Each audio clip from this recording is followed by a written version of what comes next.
Hi, I'm Jeff from New York. Please like and subscribe. Young Billionaire, Season 2, Episode 28, A Teenage Old Woman.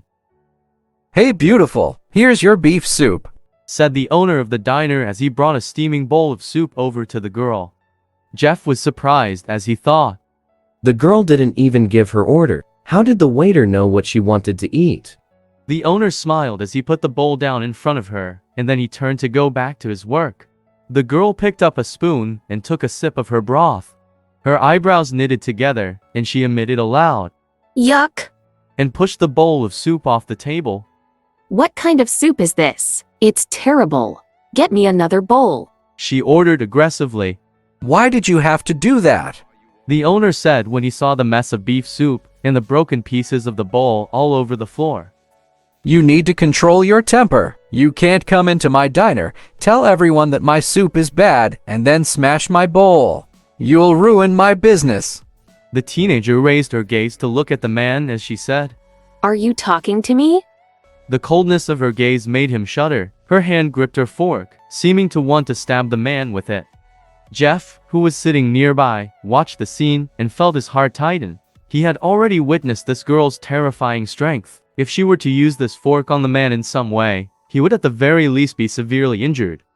At that moment, a young man stood up and walked over to the owner of the diner, saying, Why are you talking to a customer like that? If says your food is bad, then it's bad. He looked at the girl with a smile and asked, Beautiful lady, their beef soup is bad. I advise you not to have another one, but I'll treat you to whatever else you want from the menu. He was blown away by the girl's beauty and wanted to take the opportunity to strike up a conversation. You're going to treat me? Seeing that the young man was trying to please her, the girl smiled playfully. Then get me a Caesar salad. Did you hear that? Caesar salad. Quickly. The man went and sat down at her table. Close up, she looked even more beautiful. He was elated. When the salad was served, the young woman ate slowly, one forkful at a time. Everyone in the restaurant glanced at her as she was eating. Her every movement was pleasing to the eye. What do you think of the salad? The man asked, feeling bold. He was sure that he could with this beautiful young woman. Paying for her salad was the first step in his plan to win her over. He did not doubt that in less than 3 days he would be able to coax her into bed. As he spoke, he slid his hand along the table toward hers. He just couldn't resist the sight of her tender white fingers. He felt that if she let them hold her hand, he knew that he would win. The girl merely glanced at his hand reaching for hers and didn't react at all. She calmly continued to eat her salad. Just as the young man's hand was about to touch hers, the corner of her mouth curled up into a cold smile. She scooped up a nut from the salad and with a flick of her wrist, it flew like a bullet straight into the young man's eye. Ah! He screamed as he fell to the ground. He was clutching his eye as blood flowed out from between his fingers. My eye, He cried. Now the young man understood how dangerous this woman was, but he had no time to be frightened. He just wanted to get to the hospital as quickly as possible to see if his eye could be saved. As he staggered out of the restaurant, he was watched by the incredulous crowd. What's going on? One man asked. Why is his eye bleeding? Do you know? Asked his friend. The first man replied. I don't know. I didn't see anything. No one else could understand what was happening. Only Jeff, who had been sitting in the corner watching, had seen everything and was shocked. He knew what the girl had done. The teenager leisurely finished her salad, stood up, and was about to leave when the owner stepped in front of her. You haven't paid for your food yet. A bowl of beef soup and a Caesar salad, that's $18. He said. Having me eating in your diner should be payment enough, yet you still dare to ask me for money? Just get out of my way. She replied with a scowl. She was about to push him aside and leave, but the man wouldn't give in.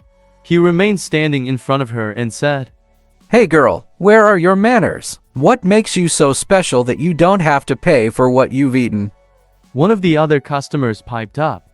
Yeah, why aren't you paying for your meal? Which high school are you from? Didn't your teachers teach you any manners? Another said, She's so beautiful, but she doesn't have the slightest bit of class. This is a small business and you need to pay for your food. If you don't want to pay, we'll make you. Said another man. The other customers in the diner also supported the owner. Although they found the woman attractive, they were still thinking rationally and felt that she should pay her bill. The girl's eyes swept across the crowd as she asked them, And who exactly is going to make me do it? There wasn't a shred of cowardice or panic in her voice. She seemed calm and determined. What the customers didn't know was that the girl already had dozens of razor blades hidden in her hands. Somehow she managed to hold them all without getting a single cut.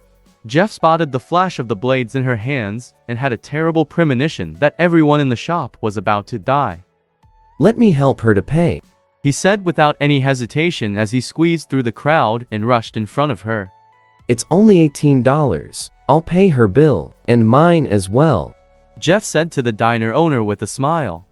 He transferred the money to him using his cell phone. Is that settled now? Great. Then we'll go. He said as he looked at the girl. She was observing him playfully. He smiled awkwardly and said, Ma'am, I paid the bill. Let's go. Jeff had seen her as an old woman, so without thinking, he called her ma'am, with a Humph. sound. The girl put the blades back into her sleeve and walked out with him. One of the customers muttered behind her as she left. I can't believe that girl was so obnoxious. I blame her upbringing. With a puck sound, something hit his chest and the man immediately fell to the ground. The pain felt like a nail had been hammered into him. With the other customers watching in fascination, the man pulled the thing from his chest and saw that it was a bead. It's hers. He said, remembering that the woman was wearing a string of beads around her wrist and that this bead matched the others on her bracelet. Everyone in the diner was astounded, and as they watched the girl leave with Jeff, they couldn't help but feel a lingering fear. Well, that was generous of you. The girl said to Jeff. Yes. He agreed, worried that she was still planning some sort of revenge on him.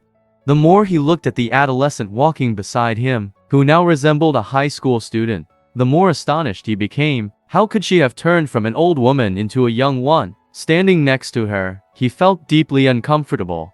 They'll all die. She said casually. That sentence from the mouth of a schoolgirl should have been funny, but Jeff inhaled sharply. Ma'am, how did you become like this? Jeff asked cautiously, seeing that she was looking at him with curiosity. His heart tightened. He said quickly, It's fine, if you don't want to tell me. There's no need to be so afraid of me. Perhaps I'll ask for your help at some point. It's very simple. I've become young again because when you first saw me, I'd been injured. But then I drank the blood of that bastard Doom. You were injured and then drank blood? Do you practice martial cultivation? Jeff asked in surprise. As a well-educated descendant of a good family, he had heard of this mystical art of obtaining immortality, but he had never met someone who practiced it. Martial cultivation? The girl smiled mysteriously as she listened to him. She didn't deny it, and he didn't dare to ask any more. What did you say you needed my help for? He asked, puzzled. He couldn't think of how he could be any help to her. You're clearly from a powerful family. Seeing Jeff's slightly surprised expression, she continued. It seems that the unlucky bastard who I killed 3 days ago was someone quite important in the Shadow Reapers. It's been only 3 days, and no one seems to have reported his death. What do you need my help with? Jeff felt increasingly confused. The girl stared at Jeff and said, I want you to let me stay at your place for a while. Don't let anyone disturb me, and you need to bring me live chicken every day. Jeff was stunned. The woman was a dangerous person, and he didn't want her to stay in his home. She was unperturbed by his hesitation, she guessed. You're afraid that I'll kill you. It's true that I've killed countless people over the last few decades and human life is worthless to me, but I'll make you a promise. As long as you do as I say, I promise I won't hurt you. Okay, ma'am, I'll do as you say. Jeff replied. He didn't see how he could object. If he didn't agree, she could take his life in a second. Smart boy Jeff, now take me to your house. She said with a smile. So you know that my name is Jeff. What should I call you? Jeff asked. Okay, since you want to call me something, you can call me Grandma. She answered calmly. Jeff couldn't help but be embarrassed. It seemed that he had landed a teenage grandmother. Undoubtedly, this young woman was the elderly lady he had seen before. He had no choice but to find a cab and take Grandma back to his villa in Green Island Garden. On the way, they stopped to buy a live chicken as she had demanded. Once he had dropped her off, he wanted to go to the hotel to check on Ariel and Haley. But as he was leaving the villa, John Moses called him. Where have you been? He asked. I haven't seen you in the dorm for a few days. Listen, Robin's sister's coming for a visit. Why don't you come over and meet her?